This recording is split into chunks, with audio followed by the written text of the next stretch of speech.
Audrey Villot de l'IMT Atlantique. Devant l'appauvrissement des ressources en énergie fossile, l'augmentation de la population qui a pour conséquence l'augmentation de la demande énergétique mondiale, la hausse des émissions de gaz à effet de serre et l'iniquité dans l'accès à l'énergie, ces dernières années, un effort a été réalisé pour développer des sources d'énergie alternatives. La gazéification de la biomasse est l'une de ces solutions. Elle présente un certain nombre d'avantages, un bilan carbone nul, une équité géographique dans la répartition des ressources biomasse, de nombreuses voies de valorisation des produits de gazéification, produits plateformes.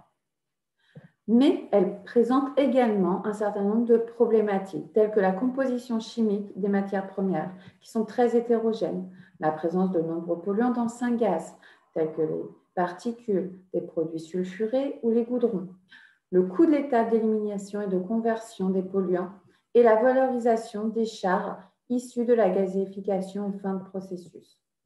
Par rapport à ça, nous notons deux problématiques. Le procédé d'épuration du syngaz qui a un réel coût et la valorisation des chars en fin de chaîne.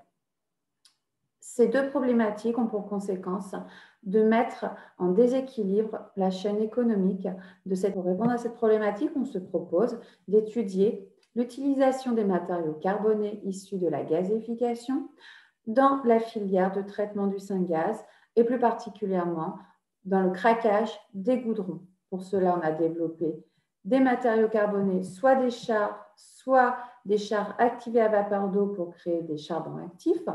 Et nous les avons mis en œuvre dans un lit fixe sur lequel nous avons étudié l'efficacité des différents matériaux carbonés en présence d'éthylbenzène. Les résultats montrent que les chars de pyrolyse brutes présentent une réactivité limitée, principalement liée à l'absence de porosité à leur surface. Et ici, on voit bien qu'avec les charbons actifs qui ont été étudiés, ce sont bien les matériaux présentant les surfaces spécifiques les plus importantes qui présentent les résultats, les efficacités les plus importantes vis-à-vis du craquage de l'éthylbenzène. Donc, la surface spécifique semble jouer un rôle primordial dans le craquage des goudrons. On note également qu'on voit que la nature des espèces minérales a une importance. La présence de calcium, potassium et magnésium est favorable au craquage des goudrons. Par contre, le silice et le phosphore jouent un rôle inhibiteur. Que les propriétés physiques et notamment la surface spécifique, plus celle-ci est importante, plus il y aura un effet catalytique important et qu'une répartition entre mésoporosité et microporosité est primordiale. On observe aussi que la présence de groupes oxygénés active les réactions de décomposition de l'éthylbenzène et désordonnée. Plus celle-ci également que plus la matrice carbonée sera désordonnée, plus le matériau carboné aura une réactivité importante vis-à-vis de l'éthylbenzène.